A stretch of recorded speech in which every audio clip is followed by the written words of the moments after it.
আসসালামু আলাইকুম সুপ্রিয় দর্শক, welcome to my YouTube channel decor life.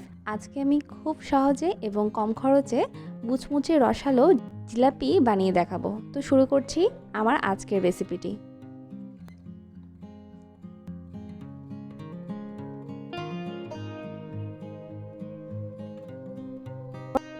প্রথমে আমি শুকনো উপকরণগুলোকে একটু চেলে নিচ্ছি। দিয়ে দিচ্ছি 1 কাপ শুকনো চালের গুঁড়ি।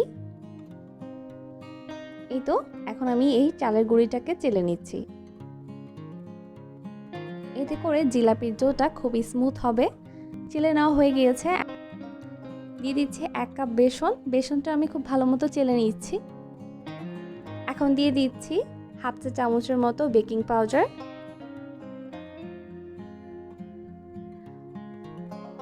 আর দিয়ে দিচ্ছি 1 চিমটির মতো ফুড কালার।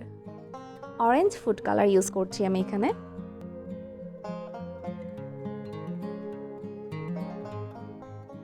এই তো আমি একটু চামচের সাহায্যে মিশিয়ে নিচ্ছি। আর এখন দিয়ে দিচ্ছি নর্মাল পানি। এখানে পানির পরিমাণটা আমি প্রয়োজন বুঝে দিচ্ছি। এই তো আমি এই ডোটাকে হাত দিয়েই একটু মিশিয়ে নিচ্ছি। আর পানিটা আমি অল্প অল্প করে দিচ্ছি আর মিশিয়ে নিচ্ছি। একসাথে কিন্তু পানি দেওয়া যাবে না, এতে করে ডোটা পাতলা হয়ে যাবে।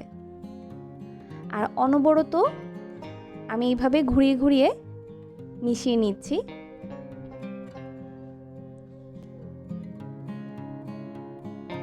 এখন দিয়ে দিচ্ছি হাফ চা চামচের মতো লবণ। হাত দিয়ে কিন্তু আমি অনবরত এইভাবে মিশিয়ে নিব। এতে করে হবে কি, ডোটা অনেক ফ্লাফি হবে আর জিলাপিটা খুব ভালো মতো ফুলবে।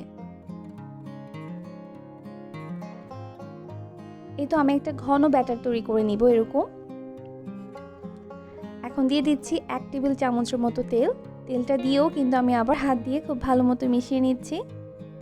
আর এই ডোটা আমি 5 থেকে 10 মিনিটের জন্য একটু রেস্টে রেখে দিব।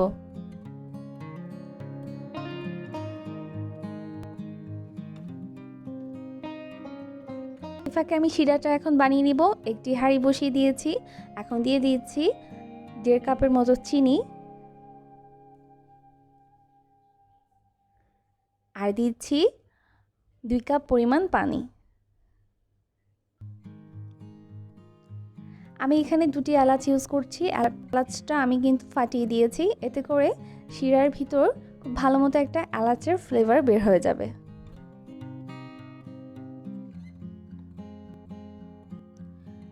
এই তো আমি হাফ চা চামচের মতো এখানে সিরকা ইউজ করছি।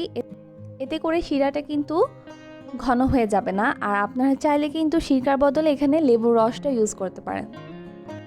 এখন আমি শিরাটাকে জাল করে নিচ্ছি। আর শিরাটা যখন এরকম একটার মতো দেখা দিবে, ঠিক তখনই আমি চুলাটা অফ করে দিব। আর চুলাটা অফ করে এখন দিয়ে দিচ্ছি প্রায় 1 চা চামচের মতো ঘি। এতে করে জিলাপিটার থেকে খুব সুন্দর একটা ঘিয়ে ফ্লেভার বের হবে এবং খেতেও কিন্তু খুব ভালো লাগবে।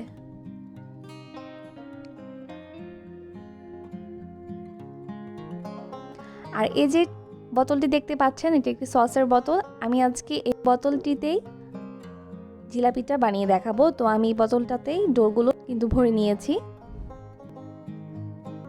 আর চুলায় কিন্তু অলরেডি আমি তেল দিয়ে দিয়েছি। তেলটা গরম হলে এখন আমি বোতলের সাহায্যে এভাবে ঘুরিয়ে ঘুরিয়ে জিলাপিগুলো এখন ভেজে নিচ্ছি।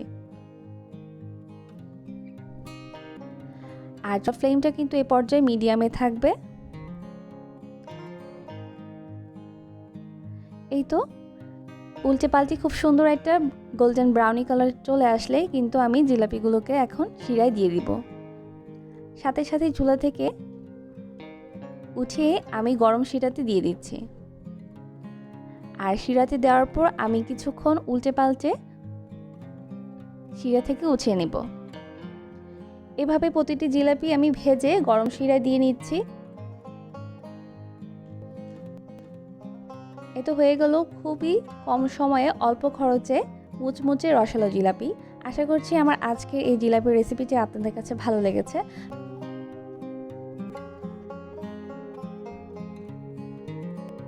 ভালো লাগলে রেসিপিটি অবশ্যই বাসায় ট্রাই করবেন।